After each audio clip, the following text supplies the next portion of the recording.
Boa noite, pessoal. Tudo bem com vocês? Vou pedir uma gentileza. Se vocês estiverem me ouvindo bem, vocês podem acenar ou fazer um sinal de ok, pode ser? Boa noite a todos. Sejam todos bem-vindos.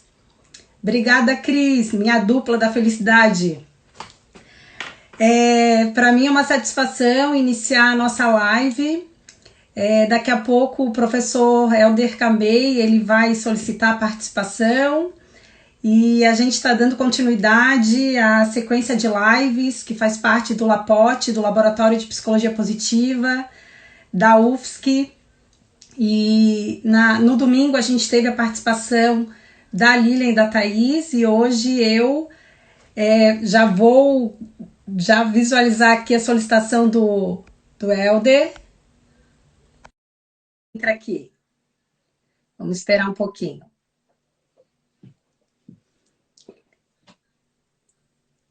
Oi, Helder, Olá, boa noite. boa noite, professora Andressa, boa noite a todo o público que está aí em casa assistindo. Me escutas bem? Estou escutando muito bem. Que bom, então seja bem-vindo. Eu queria agradecer o convite, né, que a gente estabeleceu na semana passada, fazendo esse convite para falar sobre força de caráter. Esse é um convite do LAPOT, em nome do professor Narbal, que é coordenador do laboratório na UFSC. Eu gostaria de agradecer imensamente a tua generosidade em aceitar prontamente esse convite, até porque a gente tem um carinho muito especial por ti, porque a nossa caminhada ela já inicia quando a gente te convidou para escrever um capítulo sobre flow, que faz parte do Sim. nosso livro de psicologia positiva nas organizações e no trabalho. E antes de começar, queria brevemente fazer uma apresentação da nossa agenda e do nosso convidado de hoje, pode ser? Pode sim, claro. Então, tá bom. Então, eu alinhei com o Helder uma agenda para a nossa noite, para que a gente pudesse fazer a apresentação breve do currículo do Helder e para que a gente pudesse, por volta de 35 minutos, 40 minutos, falar sobre as forças de caráter, como que a gente pode praticar essas forças agora em casa, já que a gente está em período de isolamento por conta do coronavírus, bem como com os vizinhos, quem já retornou aos poucos a trabalhar, como que a gente pode praticar essas forças de caráter, o que são as forças de caráter alinhadas à psicologia positiva. E aí, quem tiver perguntas, a gente vai ter uns 10 minutos para poder responder essas perguntas. Eu vou fazendo essas observações para poder conduzir a conversa com o professor. E ao final, a gente também vai sugerir, quem sabe, alguns livros, filmes, para que a gente possa exemplificar as forças na prática mesmo, não só os exemplos que a gente vai trazer aqui, mas no nosso dia a dia. O professor Helder Camei, ele tem mestrado em psicologia, ele foi revisor, ele fez a revisão técnica do livro de intervenções com força de caráter. Atualmente, ele é presidente da APAL, que é a Associação de Psicologia Positiva da América Latina. E ele tem um livro também que fala sobre flow e psicologia positiva, que é uma das bases de conhecimento do Helder. E ele é reconhecido no Brasil todo, porque eu, particularmente, tive a grata satisfação de te conhecer em novembro do ano passado, quando eu me tornei a primeira catarinense a ser certificada pelo teu Instituto em Forças de Caráter. É Que, isso, prof. isso, que honra, né? Prazer. Então, Muito fica à vontade para falar um pouquinho da tua expectativa da nossa conversa de hoje. Depois a gente pode começar a falar realmente sobre o que é a psicologia positiva e tu já pode introduzir como quiseres. Tá joia, que legal. Obrigado aí por esse convite, né? Aliás, vou até explicar aqui pro pessoal que me segue, que talvez não conheça aí o trabalho de vocês. O LAPOT é o Laboratório de Psicologia Positiva nas Organizações e no Trabalho. Fica ali na Universidade Federal de Santa Catarina, em Florianópolis, né? Eu acredito que seja o primeiro laboratório de psicologia positiva organizacional do Brasil, que eu saiba, não tive conhecimento de nenhum outro. Então, realmente é um trabalho que vocês fazem pioneiro, de qualidade, né? Aplicando a psicologia positiva na área organizacional, que é muito importante, porque é uma área que também precisa florescer, também precisa de bem-estar, de felicidade, né? E o professor Narbal, que coordenou aí também, a minha gratidão, professor, que está nos assistindo. Muito obrigado, viu, professor, pelo convite. Não só da live, né, mas começou com livros. Não sei se você está com esse livro aí, Psicologia Positiva nas Organizações e no Trabalho, que fica invertido aí, né? Que é o livro coordenado pelo professor, que a professora Andressa também é coautora, onde eu tenho um capítulo, e foi o nosso primeiro projeto aí juntos, né? Onde eu tive uma participação. Foi legal. Depois a gente se encontrou nos congressos da vida aí, Congresso Brasileiro e Psicologia Positiva, e a professora Andresa, particularmente, a gente se conheceu então no curso que eu dou, que é um curso de formação, né, chamado Practitioner em Forças de Caráter, um curso de 30 horas de carga horária em um final de semana e meio, né? E também é um curso que está muito bacana, né? Uma formação que tá muito bacana. Na parte, fiz o meu mestrado na USP, na área, no Departamento de Psicologia Social e do Trabalho, né? Então, que une também a psicologia organizacional e a psicologia social na USP, ele junto, faz parte do mesmo departamento. E o meu mestrado foi sobre psicologia positiva, foi sobre felicidade, foi sobre flow, foi sobre bem-estar, né? E que Que gerou legal. todo esse trabalho. E o livro que você mencionou aí, não estou com ele aqui fácil, mas se você quiser mostrar de novo, Intervenções com Forças de Caráter. Tá. Não, o Intervenções com Forças de Caráter, que tem a ver com o assunto de hoje, né? Esse aí é uma obra, na minha opinião, é um dos livros mais importantes na área da psicologia positiva. Na minha opinião, um dos melhores livros já escritos e mais importantes livros do nosso campo de psicologia positiva, né? E esse livro ele tem uma característica que eu acho muito importante, que é de conseguir integrar e equilibrar numa mesma obra a científica e a parte teórica, que é importante, os fundamentos, as bases, mas também a parte de aplicação, a parte prática, a parte de intervenções. Esse livro conseguiu fazer isso, porque geralmente a gente vê, no mercado, a gente vê alguns livros, principalmente em psicologia, às vezes são muito teóricos, mas Isso. pouco nos dão assim práticas de aplicação. Por outra, por outro lado, existe todo um outro comércio na área de coaching, etc., que se foca muito em ferramenta com um embasamento teórico às vezes fraco.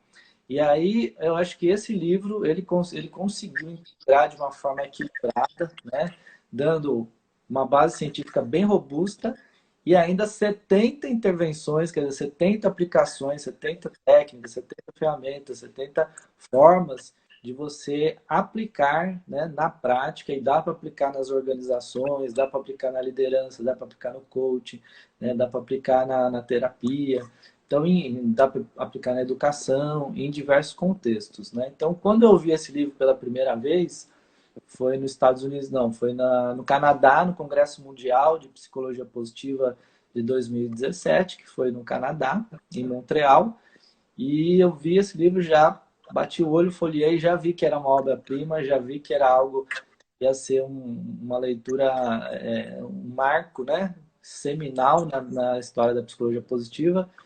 E fiz o curso com o autor, que é o Dr. Ryan Imke, que hoje é considerado a maior autoridade em forças de caráter do mundo, né? É diretor do Instituto VIA. Já fiz o curso dele, conversei com ele e conversei pessoalmente com ele sobre a ideia de traduzir o livro, trazer e lançar para o português, né? Lançar no Brasil. Ele gostou da ideia, então eu trouxe essa ideia para o Brasil, né? Eu estava e ainda estou como presidente da Associação de Psicologia Positiva da América Latina, que é a APAL, né? Que fui eleito, e trouxe essa ideia para o conselho da APAL, o pessoal amou a ideia, então vamos traduzir. Então a APAL traduziu o livro, eu fiz a parte da revisão técnica, prefaciei, né? Escrevi o prefácio da edição brasileira, e aí a gente lançou. Foi, assim, muito feliz, assim, essa iniciativa. Primeiro, o público amou, né? Foi sucesso de vendas, assim, de crítica também. Está com 5 estrelas na Amazon. E é um livro técnico, né? Não é fácil. É um livro técnico concorrer com livros mais comerciais, né? Mais populares. No entanto, assim, o livro foi um sucesso de crítica, foi um sucesso de público. E a partir daí surgiu aí essa iniciativa também de fazer o curso, né, de a formação e tal, o Practitioner em Forças de Caráter. Então foi um trabalho muito bacana, assim, que eu fico feliz que deu certo. Que bom, Helder.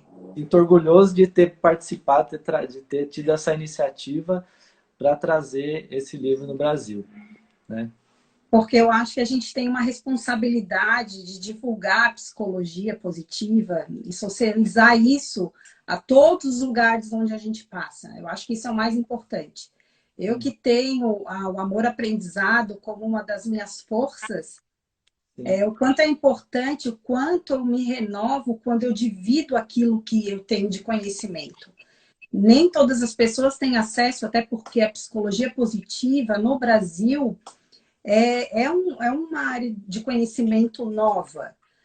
Há 20 anos atrás, quando a gente começou a entender sobre a psicologia positiva, a partir do Seligman, quando ele assumiu a Associação Americana de Psicologia, até chegar no Brasil, se levou um certo tempo.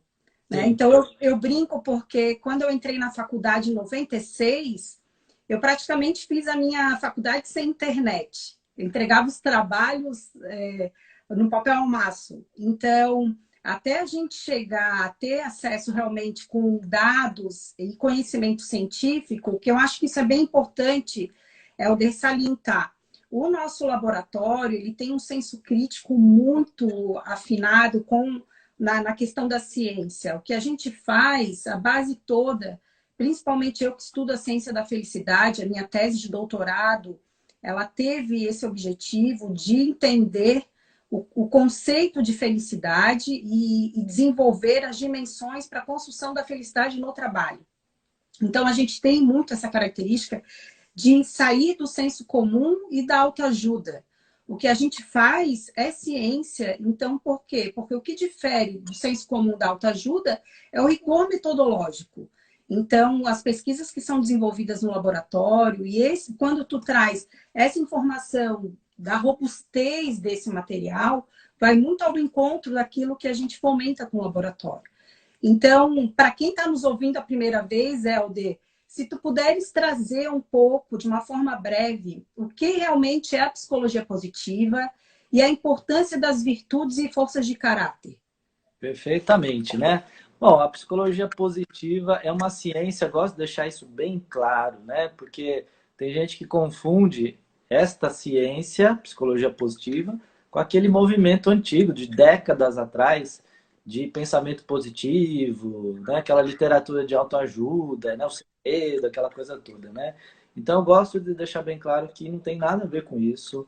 É uma ciência que tem aí 21 anos, 22 anos de idade, né, nova, né, e é um movimento que veio científico. Então, veja, tudo que é ensinado na psicologia positiva, tudo que é falado, já foi comprovado através de pesquisas científicas, as intervenções já foram comprovadas em experimentos, né, cientificamente, experimentalmente, os instrumentos utilizados, como via, por exemplo, mede suas forças de caráter, são todos instrumentos já validados, né, cientificamente, através de uma metodologia científica para isso. Né? Então, a psicologia positiva é uma ciência, eu gosto de deixar isso bem claro. E é uma ciência que, pela visão do seu fundador, né, o Martin Seligman, né, esse visionário, né, idealista, ele então sacou no ano que ele foi eleito presidente da American Psychological Association, né, quando ele foi eleito presidente da Associação Americana de Psicologia, que é um cargo dos mais importantes, talvez o mais importante dentro da associação psicológica, ele teve essa percepção de que a psicologia estava praticamente toda voltada para a doença, né, para diagnóstico e tratamento de doença, transtornos mentais, o que é importante, é fundamental, porém que a missão da psicologia deveria ser mais ampla. Não deveria ser só tratar a doença, mas também efetivamente gerar o bem-estar, a felicidade e o florescimento para as pessoas, né? Uhum. E aí a ciência não sabia nada sobre felicidade, porque felicidade era um assunto não científico, até marginalizado cientificamente. Se alguém dissesse que estava estudando felicidade, ia ser marginalizado. Eu sofri um pouco disso quando eu fiz o meu mestrado, porque eu fui um dos pioneiros aqui no Brasil a fazer um trabalho de mestrado, doutorado. Quando eu fiz o meu mestrado, eu fui um pouquinho marginalizado nesse sentido. Quer dizer, você está estudando felicidade, né? Como se não fosse importante ou não fosse científico, né? Então, a gente deve ao Martin Seligman ter tido esta visão e ter conseguido construir um movimento científico robusto, né, para estudar e descobrir o que faz efetivamente as pessoas felizes. E aí é onde entra o trabalho de caráter, né? Um dos três importantes pilares da psicologia positiva é o estudo do caráter. E o caráter é composto, né, pelas nossas atitudes e as nossas forças. Então, é o seguinte, né, em vez de estudar doença, o Martin Seligman teve a ideia da gente catalogar, assim como existe catálogo de doença, manual de classificação de doenças, né?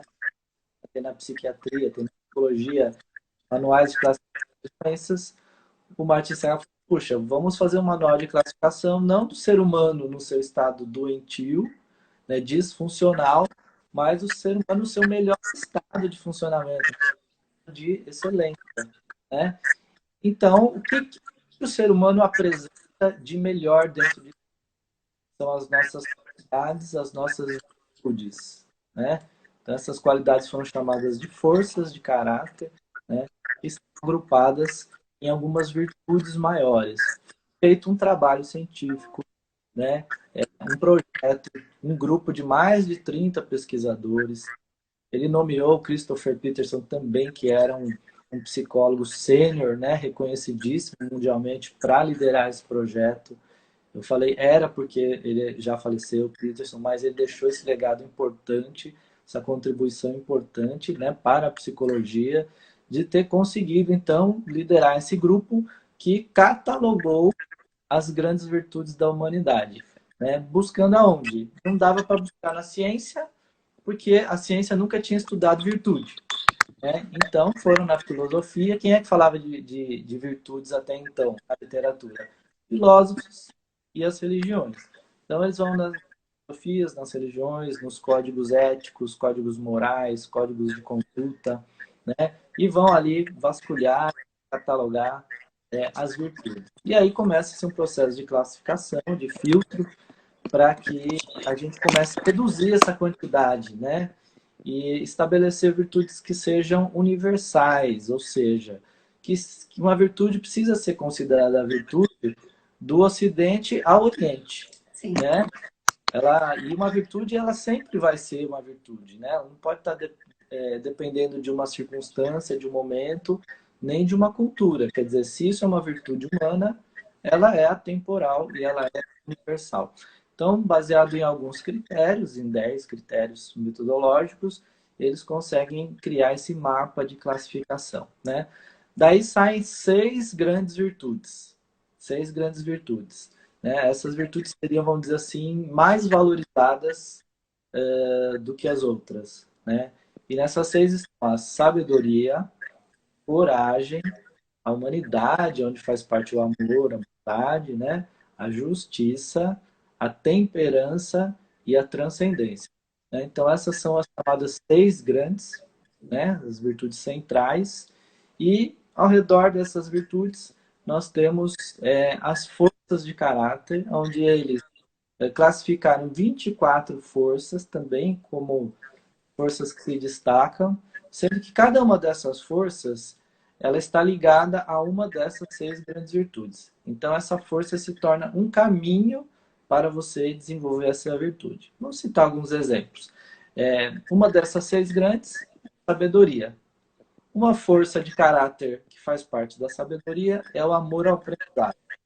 Então, quem tem o amor ao aprendizado forte dentro dentro de si, né? Quem tem essa força pessoal bem desenvolvida, né? Vai utilizar o amor ao aprendizado para fazer curso, para ler livro, para de palestra, para assistir a nossa live, em vez de uma live sertaneja, enfim, né? Porque a pessoa quer aprender, né?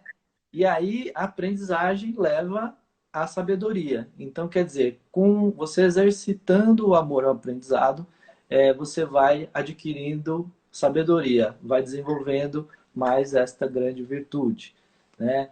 Então, a virtude da humanidade, nós temos a força, por exemplo, da bondade, né? A bondade, a generosidade, o altruísmo, a gentileza. Então, esta força de caráter faz a gente desenvolver essa virtude da humanidade, né? Que mais?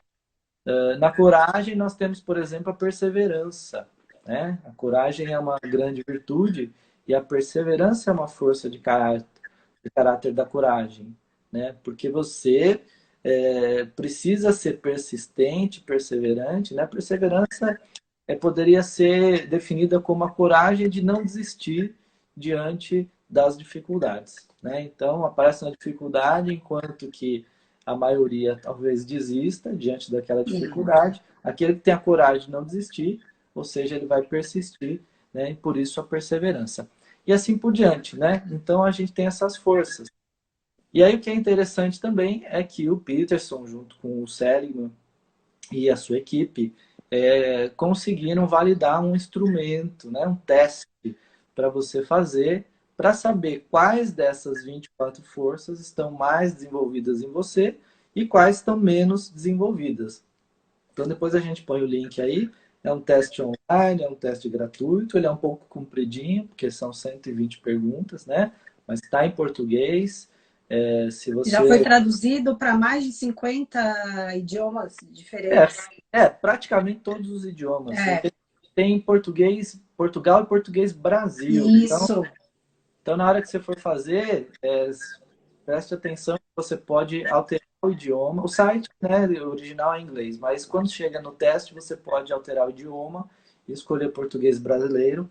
Tá boa a tradução, tem apenas um erro assim maior, mas um erro, vamos dizer assim, mais significativo de tradução, mas no geral 95% da tradução está muito boa desse teste. Dá para fazer uma boa. Dá para aplicar em empresa, dá para aplicar nas equipes, dá para aplicar Processo seletivo processo como seletivo. estratégia complementar, não é verdade, Helder? Exatamente. E uma das coisas que a gente pode fazer também, ao final, Helder, eu creio que tu também tenhas esse acesso, o link, eu tenho o link já em português. Quem tiver interesse ao final, pode encaminhar um direct para o Lapote ou para o meu Instagram. Tu também tem isso disponível, Helder, o teu link do teu instituto, onde vai cair direto na tua base de dados e vai para os Eu Estados tenho, Unidos? mas pode passar o link de vocês. Tá. E no final, aí eu vou passar um outro link que é para quem tiver interesse em aprender as intervenções com forças de caráter. Mas eu falo no final. Certo. Então, eu vou aproveitar e ratificar. Então, quem ainda não fez o teste de forças, ao final, pode encaminhar um direct para o Lapote ou para o meu Instagram profissional, que aí já facilita, porque ele já estará no idioma português. E o mais interessante, Helder, porque às vezes as pessoas têm dificuldade de fazer o download. Então, quando a gente encaminha o link, a pessoa sabe que nós aqui indicamos, fica mais fácil para encaminhar novamente o pedido, a gente faz o download e encaminha, porque a gente tem acesso no link que a gente encaminhou. Isso Sim, sim. eu ouço muito quando as pessoas vão fazer por conta própria, elas acabam tirando print da tela porque não entenderam como que faz o download, Ah, sim. porque o relatório ao final, ele vai sair as 24 forças pelo ranqueamento. E uma das coisas que eu acho que é tão importante, que é um presente da psicologia positiva e do Instituto VIA, é que não existem forças negativas, Helder. Não é verdade? São Isso. todas forças positivas, mas existem aquelas que a gente pratica mais e aquelas que a gente precisa ainda fortalecer, né? Exatamente. O Uma que das coisas... Pode falar, Helder, fica à vontade. só para complementar isso que você está dizendo, é porque às vezes a pessoa pega o relatório, né? E o relatório tem as 24 forças ranqueadas em ordem. Então, aquela que está número um é o que você mais usa. 2, 3 são as que você mais usa. E aí tem lá 23, 24 que você menos usa. E aí é muito comum a pessoa olhar o relatório e falar, essas aqui são minhas forças. Aí quando ela olha lá embaixo, de 20 para 24, ela fala, essas são minhas fraquezas, né? Não, não É, são fraquezas, são 24 forças, né? isso. Desde a primeira até a 24. A diferença é que a primeira você usa praticamente todo dia, né? E a 24 você usa mais raramente, né? Mas ela é uma força, porque todas as forças estão dentro de nós, né? Você tem todas as 24 forças dentro de você, só que você não usa elas com a mesma intensidade, com a mesma frequência, Eu né? vejo muito isso na virtude da justiça, que as pessoas falam assim, ai, eu não sei trabalhar em equipe, eu não tenho perfil de liderança. Na verdade, a gente tem que olhar um pouco esse discurso, né? Isso quer É, dizer que provavelmente tu pratica pouco a tua liderança e teu trabalho em equipe. Todo é, mundo é capaz de conseguir desenvolver essa habilidade da liderança e aprender a lidar com outras pessoas e não trabalhar só de uma maneira isolada, não é verdade? e é engraçado isso, né? Porque como você atua diretamente na área organizacional, a força da liderança é a força que o pessoal almeja muito ter. Isso eu acho engraçado, porque quando a pessoa faz o teste, ela tem uns desejos assim que algumas forças sejam altas, né? E na verdade não tem força melhor ou pior. Também eu sempre deixo isso bem claro no meu treinamento. Não tem força melhor ou pior. Nada, o que é melhor? A pessoa mostra o relatório e fala, tá bom o relatório, como se tivesse um relatório bom e um relatório ruim, né? Não tem relatório ruim, porque tudo é força, então tudo é qualidade, tá certo? Aí a Isso. pessoa, mas ela queria ter a liderança lá entre as primeiras, a liderança tá lá embaixo, ela fica frustrada, né? E não tem nada a ver, não significa que ela não possa ser líder e que ela também não possa ser uma boa líder, né? Uma boa líder. Uma vez teve um rapaz que ele ficou frustrado porque ele era um líder e a força, e ele só tinha dado força assim, ó, na assinatura dele era amor, bondade, e a liderança estava lá para baixo. E aí ele ficou frustrado e falou: Poxa, mas minha liderança está baixa, será que eu não tenho talento para liderança? Porque olha o que que deu: amor, bondade. Eu falei assim: Puxa, sortudos são, abençoados são aqueles que são liderados por você. Porque imagina você ter um líder que tem amor e bondade, né, entre as forças mais altas, mais desenvolvidas, né? Eu falei, deve Com ser certeza. é uma equipe abençoada a sua equipe, eu falo com certeza, É. né? O Helder, que forças que tu tem praticado, né? Vou deixar um beijo para tua Mônica e também uma querida tua Ah, esposa. legal. Que forças que tu tem praticado nesse momento de isolamento social, dentro da tua casa, com os teus familiares, se tu tens algum contato com teus vizinhos ou até as pessoas relacionadas ao trabalho. Eu, como tenho, por exemplo, vizinhos, que a gente tem uma relação muito próxima, uma das atitudes que eu tomei iniciativa semana passada foi de uma forma muito prudente deixar um biscoitinho de Páscoa na porta de cada um deles, como Hum, uma prática da minha generosidade, que é uma das minhas forças. Então, no momento onde muitos estavam se sentindo muito isolados, deprimidos, perdendo um pouco dessa força da esperança também, foi muito legal assim ver o reconhecimento do outro pelo meu gesto de bondade. Aí eu pergunto para ti, o que tu tens feito também em relação a isso, com as tuas forças? Isso é bem interessante, né? Porque eu acho que nesse período de crise, de isolamento, eu acho que eu tive que exercitar as 24 forças, né? Nos obriga. Isso é uma coisa interessante. A dificuldade, a adversidade, a crise, ela nos obriga a usar mais intensamente as suas forças, né? Porque quando tá tudo bem, tá tudo dando certo, tá tudo tranquilo, você não precisa, às vezes, usar a força com tanta intensidade. Mas quando você está numa situação difícil, aí é que você precisa lá usar a coragem, a perseverança, a perspectiva, né? A prudência. Aí você tem que usar tudo que. Então, realmente, a gente acaba usando mais, né? Até forças que às vezes não usava tanto, né? Por exemplo, o humor, para mim, é uma força que está lá embaixo no relatório, né? Não é o meu forte, né? É uma força que está lá embaixo. Mas eu tenho usado bastante humor para dar uma quebrada no gelo, né? Porque você está numa situação ali, Sim, você liga a televisão, se você assistir o noticiário, você entra em pânico, né? claro. Você ficar toda hora se atualizando a quantidade de casos e mortes no Brasil e no mundo, quer dizer, né? Você entra em pânico, né? Então, às vezes a gente usa do humor para a gente conseguir trazer um pouco mais de leveza, né? A esperança tem sido uma força extremamente necessária nesse momento para todos, né? Para que você tenha a convicção de que vai passar e vai passar logo, né? E que tudo vai dar certo, tudo vai normalizar, né? Eu acredito muito nisso, viu? Eu acredito que a gente, claro, está passando por um período difícil agora, mas depois que isso acabar, eu acho que vai ficar melhor do que era. Acho que o planeta, o mundo e o ser humano vai estar melhor do que era antes, né? Então Sim, eu tenho essa fé, tenho essa esperança, é uma força também importante nesse momento, né? Como você citou aí a bondade, a generosidade, fundamental. E eu tenho visto, a gente vê nos noticiários também e a gente também presencia, né? Pessoas agindo mais empáticas, mais generosas, se preocupando mais, né? Então acho isso legal, né? Ontem eu fui levar minha sogra para vacinação lá da gripe, né? E ela nem mora eu não moro em São Paulo, capital, moro na Grande São Paulo, né? Então tem uma viagenzinha aí para fazer e tal, né? Mas é uma generosidade que a gente faz com uma pessoa idosa e tal.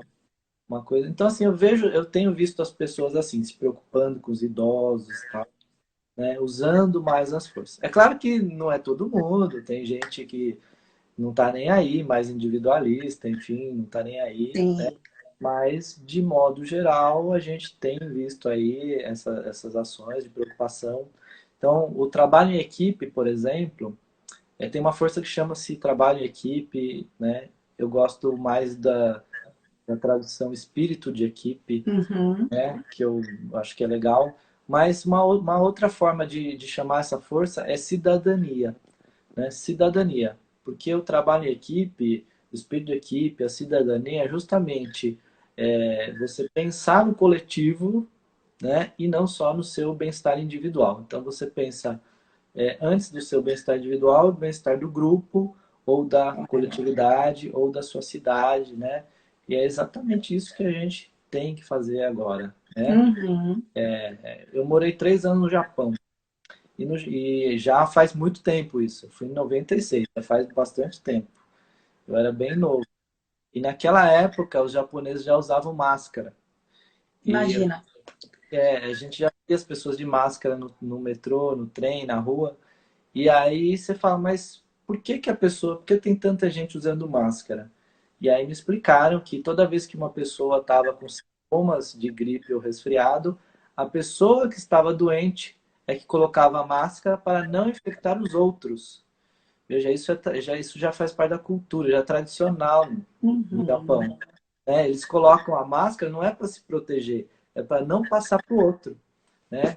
E aí eu vivi 3 anos lá, então, claro que quando eu também fiquei gripado, ainda mais que é um país frio, né, que neva e tudo, Sim, tem invernos rigorosos, quando eu estava gripado, eu colocava máscara para ir trabalhar e tal, porque todo mundo fazia isso, né? Então, ele já tem alguns hábitos, o hábito de tirar o sapato quando você entra num estabelecimento, por isso você nunca entra numa casa com sapato que você andou na rua trazendo sujeira para dentro de casa, né? Isso seria a força da prudência, isso seria a força da cidadania, do trabalho em equipe, né? E até de generosidade também, né? Então, eu acho que, assim, né? E talvez por isso o Japão está com índices baixos de casos de Covid, né? Porque na própria cultura eles já têm alguns contatos, né? Eles, não, eles se cumprimentam não abraçando como a gente gosta de fazer, né? E pegando, gosta de pegação brasileiro, né? E o japonês é sempre sim, abaixando a cabeça, sem contato físico. Então, talvez alguns hábitos culturais facilitaram até para que eles não tiveram que aprender ou instalar um hábito que já não fazia parte do seu repertório, né? Uhum. E a gente não, a gente teve que aprender. Então, acho que é um aprendizado. A gente está aprendendo muito sobre muita coisa, também está aprendendo sobre si mesmo. Eu acho que uma força que eu tenho usado muito é a espiritualidade, né? Tenho meditado mais ainda. E agora está sendo legal porque como eu estou ficando direto com a minha esposa, a gente está fazendo meditação juntos, né? Que é coisa Uhum. que eu não fazia, porque eu fazia a gente fazia individualmente. Mas agora não, a gente faz 18 horas todos os dias. A gente fez antes de começar a live, a gente fez 18 horas todos os dias, até participando de um movimento aí que o pessoal, alguns artistas começaram a divulgar que a meditação não é todos juntos às 18 horas, não é necessariamente meditação. Quem gosta de meditar, medita, mas você pode fazer uma oração, uma prece, Sim, cada um da sua maneira, cada um na sua crença, mas o sim, importante é você ter um momento de colocar, né, uma mentalização positiva, né? claro. Então eu tenho visto a espiritualidade também bastante reforçada nesse Uhum. momento. Não só minha, de todo o planeta. Eu penso que nesses momentos a gente acaba resgatando aquilo realmente que estavas falando, que a gente pouco pratica. Uma das coisas que, assim, muitas vezes a gente não se dá conta é que uma das nossas forças é a apreciação da beleza e da excelência. Então, dependendo do horário, por exemplo, do meu trabalho, eu não tenho oportunidade de apreciar o pôr do sol da sacada da minha casa. Aqui em Florianópolis, os dias estão tão lindos, Hélder, e assim, e isso é tão importante de apreciar também não só a natureza, mas eu não tenho tanta oportunidade de realizar as refeições junto com os meus familiares, filho e marido, já que meu filho estuda período integral numa escola bilíngue, então ele almoça na escola, meu marido acabava viajando muito, então a gente tem realizado as refeições, então assim, apreciar, né, aquele momento da refeição é importante. Eu acho que uma das forças que a gente tem mais praticado, principalmente eu que tenho uma criança, né, um filho de 9 anos, é o autocontrole. Então, porque é uma criança que tem uma outra força que é a vitalidade, então, é um entusiasmo, é uma energia. Então, como gastar essa energia? E aí a gente tem esse limitador de morar num apartamento, a gente não mora numa casa. Então, mostrar para ele a importância da prudência como força, porque a gente poderia, sim, a todo momento descer, ir no espaço de lazer do condomínio, mas, assim, existem normas e regras para a prevenção da nossa saúde. Então, até ele entender, né? Tem até uma sobrinha que acordou hoje de manhã e perguntou para o pai dela se o vírus, o bicho já tinha ido embora. E aí foi muito engraçado, porque ela não consegue entender com 3, 4 anos o porquê que ela tem que se isolar de todo mundo. E ela tem como, provavelmente, quando ela puder fazer o teste, eu acho que o amor vai ser uma das forças que ela vai apresentar, né? Vai praticar muito bem, porque ela é muito amorosa, ela gosta de doar e receber amor. Mas a gente tem tentado, assim, de uma certa forma, manter então esse autocontrole, o equilíbrio emocional. E uma das coisas que eu acho que é bem importante, que a gente pode fazer também, eu estava falando que eu tenho um amor-aprendizado muito forte, eu tenho aproveitado bastante para estudar conteúdos que muitas vezes eu não tinha acesso, Helder. Para mim é um privilégio, algumas pessoas têm uma posição diferente quanto a isso. Ter tantas lives com pessoas que às vezes a gente não tem oportunidade de acessar pela agenda lotada, pelo distanciamento. Então as pessoas se tornam mais disponíveis para doar o seu conhecimento, porque isso tem um valor muito significativo. O quanto a gente investe tempo no nosso conhecimento e o quanto a gente doa para o outro. Né? Então, essa função social do nosso trabalho como professor, de dividir esse conhecimento, o impacto da psicologia positiva numa situação de isolamento, de adversidade como a gente está vivendo. Então, se a gente reconhece as nossas forças, para mim, pelo menos, a minha vida se torna mais leve. Porque quando eu me deparo com alguma situação que vai me proporcionar emoção negativa, porque isso eu acho que também é muito importante. A psicologia positiva não tem olhar só para as emoções positivas. A gente experimenta muitas emoções negativas no dia a dia. Mas como que é o nosso enfrentamento? Então, quando eu reconheço as minhas forças, fica mais fácil para eu acessar. Né? Claro que aquelas que estão mais abaixo, eu tenho que fazer um esforço muito maior.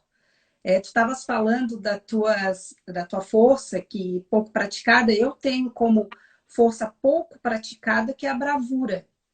Então, para mim, é um esforço e é um aprendizado, já que eu tenho o amor-aprendizado muito bem praticado, que é enfrentar, por exemplo, fazer lives, me colocar na arena, como diz a Brené Brown, né? Quanto à vulnerabilidade, a gente está vulnerável aqui, trazendo as nossas opiniões com base científica, claro, sustentada pela ciência, mas é dar a cara a tapa para a gente trazer nosso posicionamento, aquilo que a gente acredita. Então, eu vejo que o nosso divisor de águas vai ser realmente esse olhar de mudança de comportamento das pessoas, seja no ambiente dentro de casa, seja na sua comunidade, seja dentro do trabalho. A gente não vai voltar igual, né? A live da semana, do domingo, que nós tivemos com a Lilian e com a Thaís defendeu uma dissertação sobre resiliência. Ela fez uma pesquisa com CEOs de organizações da área têxtil, quando teve a crise há uns 10 anos atrás, como que eles conseguiram sair, né, e superar essas adversidades. Então, adversidades a gente vai experimentar o tempo todo, em graus diferentes, mas a gente vai experimentar. Então, aqueles que têm, por exemplo, um modelo explicativo mais otimista e que tem esse capital psicológico desenvolvido, né, o PSICAP, e a esperança também, provavelmente vão superar com mais facilidade e rapidez do que outros que até então têm um olhar mais pessimista. Porque eu penso que até o Narbal escreveu aqui, que eu acho que é importante. Quando a gente fala de esperança, não vem do verbo esperar, esperar sentado que as coisas vão acontecer. A gente tem que traçar rotas, a gente tem que prever cenários para que a gente tenha alternativas para superar tudo isso que a gente vem vivenciando. Né? Então, a tendência, aqueles que não reconhecem as suas forças, é que realmente não consigam enxergar uma luz no final do túnel. Não é isso? Então, eu acho que a psicologia positiva, ela vem para agregar tudo aquilo que tu tinhas falado, porque a questão do foco na patologia, ela tem muita relação, principalmente quando a psicologia positiva começou a ser estudada e apresentada pelo Seligman por causa do pós-guerra. Não é verdade? Então, a gente tem que entender que um dos propósitos da psicologia positiva é que a gente, sim, possa florescer, e para isso é importante que a gente tenha o conhecimento do PERMA, não é verdade? É verdade. Experimentar mais emoções positivas no nosso dia a dia do que negativa, que a gente possa, nesse período de isolamento, realizar atividades que a gente alcance o estado de flow, não é verdade? Verdade. Quanto mais significado, sentido, né, das atividades que a gente faça, mais propósito, mais o alcance do nosso estado de flow. E uma das coisas do PERMA que para mim é tão importante, que é a qualidade das nossas relações positivas, que faz parte da nossa rede de apoio. Nesse momento, a gente tem que saber, sim, usar a nossa rede de apoio. Né? Então, não só servir, mas pedir ajuda também, que é uma força da humildade. Ser humilde e compreender que eu não vou dar conta de tudo sozinho. Nesse momento, a gente precisa, sim, de usar ferramentas, pessoas que possam nos ajudar, né, para que a gente possa sair muito melhor do que a gente entrou nessa jornada do coronavírus. Não é verdade, Helder? Olha, eu adorei que você citou aí a humildade. Eu aponto para você. As pessoas não costumam falar muito dessa força, da humildade, né?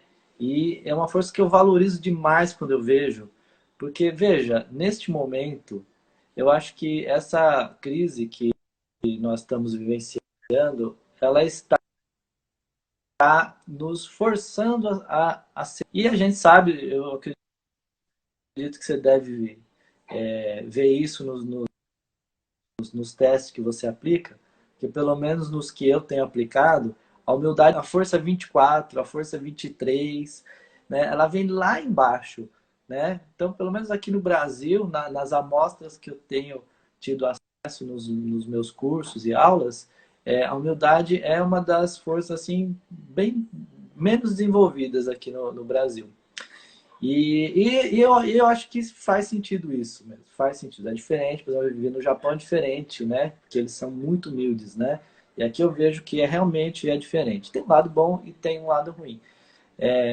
Eu acho que a dificuldade neste momento é o seguinte: as pessoas se depararam com uma situação totalmente imprevisível e que elas não podem controlar. Você não pode controlar. Então, por mais planejador que você seja, por mais controlador que você seja, por mais perfeccionista que você seja, de repente você tem uma situação, né? Ah, vai ter que cancelar a viagem, vai ter que cancelar o treinamento, vai ter que cancelar a aula, vai ter que cancelar o trabalho, vai ter que fechar as portas do seu negócio, vai ter, né? Vai ficar sem ganhar. Eu tô sem ganhar, né? Porque o que que eu faço? Dou palestra, dou treinamento, dou curso, dou aula. Tá tudo suspenso março e abril e eu sou autônomo, ou seja, se eu não trabalho, eu não ganho, né? Claro. Então, tô sem trabalhar, tô sem ganhar e não tem nada que você possa fazer, né? Então, quer dizer, é algo é uma crise muito maior do que você ou a sua empresa e precisa aceitar. E aí, na hora de aceitar, a humildade é que é importante, né? A humildade faz a gente aceitar com mais facilidade, né? Ou faz a gente não aceitar ou sofrer muito, né? Não conseguindo aceitar. Você não pode controlar essa situação. O dólar sobe, não sei o quê, a ação cai, né? E você não tem o que você fazer. Então a gente tem que aprender também a aceitar essa situação, né? E aí ficou, acho que bem na cara assim, de todo mundo que a gente não controla nada na nossa vida. A gente se acha cheio com a nossa arrogância. A gente se acha assim, né? Cheio de controle sobre tudo, sobre todos e sobre nós mesmos. De repente a gente percebe que a gente não controla nada, a gente não controla os outros e a gente mal controla a si mesmo, porque você não É. consegue, às vezes, controlar o seu medo, o seu pânico, a sua ansiedade, né, a sua preocupação, né? Então, vem nos obrigando a desenvolver humildade, né? Então, eu acho que às vezes eu acredito muito num propósito maior. Eu acho que às vezes, né, a situação que o planeta tá passando tem a ver também com uma transformação necessária. E, Uhum. inclusive, tem a ver com as forças de caráter, tem a ver com o desenvolvimento de algumas forças que talvez a gente precisasse desenvolver mais. Sim, com certeza. Tu sabes que eu estava pegando ontem o livro que. Porque o livro que tu és coautor foi organizado pelo Narbal e pela Samantha. A gente Isso, chama do livro da capa verde. E o nosso livro com capa azul, que eu te presenteei é em isso aí. novembro, vou Isso. tirar, tirem uma foto aqui, nossa, e postem depois.